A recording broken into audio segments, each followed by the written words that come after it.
Okay na. Magmamap pa naman ako. So, ayan, sampay natin sa labas.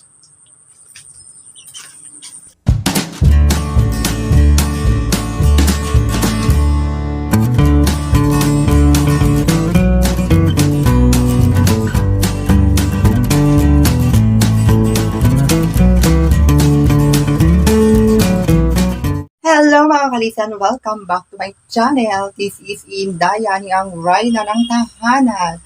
So for today's video, kagagaling ko lang sa palengke dahil namalengke ako ng lulutuin.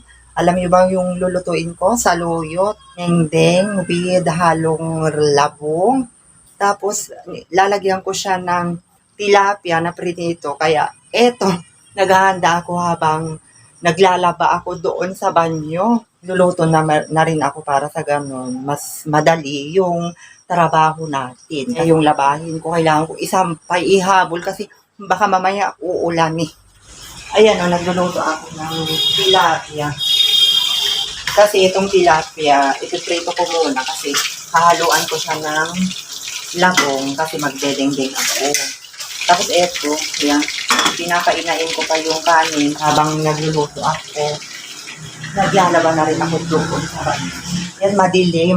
So, eto. Sobrang init dito sa banyo pag naglalaba ako. So, ayan yung lalaban ko yung kurtina. Kalit ako ng kurtina nung kahapon. So, ayan, lalabhan natin. Kasi pag basta pinatay mo yan, wala nang ilaw dito. So, ang dilim. So, kaya samahan nyo ako dito sa araw na to.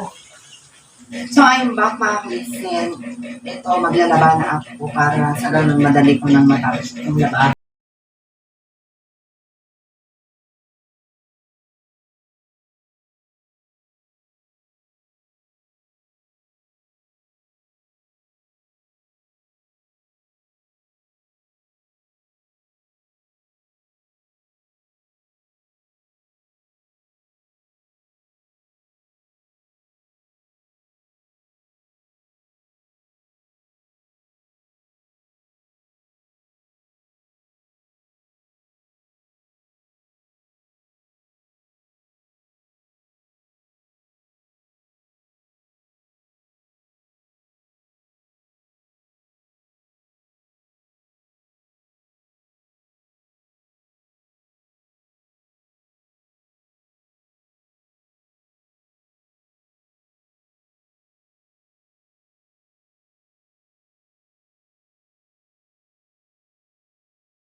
Una ako mga kalisan kasi yung niluluto ko, ibabaliktad ko pa.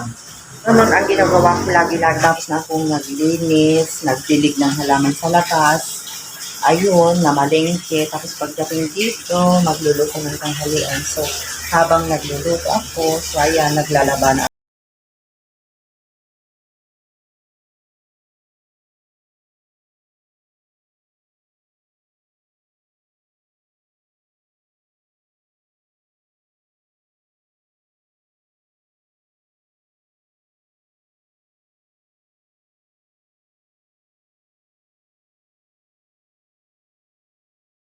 Mapa naman ako. So, ayan, sampay natin sa labas.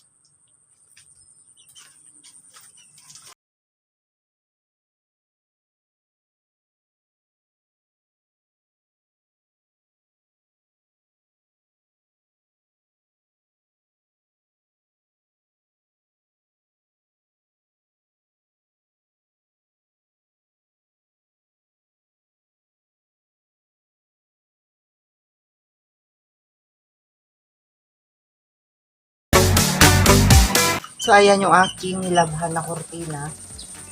Ayan. So, madali lang matuyo yun kasi Hindi siya cotton na kortina, yung silk siya. So, magluluto na ako ng dinding kasi tanghali na. I'm back mga kalisen. Tayo ay magluluto na ng dinding. So, ayan, pinakuluan ko na siya ng matagal kanina.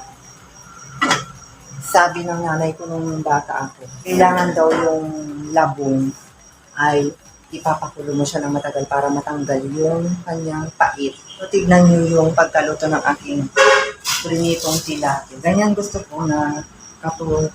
So, tingin ko okay na yung kanin. Ayun, okay na siya. So, ayan. Kaya, magluluto muna ako mga kalisen. So, lagyan na natin ng bagoong ang niluluto kong labong kasi okay na siyang lagyan. So, ayan. Kasi ayaw ko rin masyadong maalim.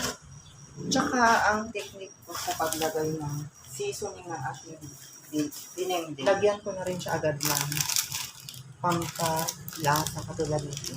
Magic sarap.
So, eto na yung dinengdeng labong with saluyot. May prinitong tilapia. Happy lunchtime, everyone. Bye!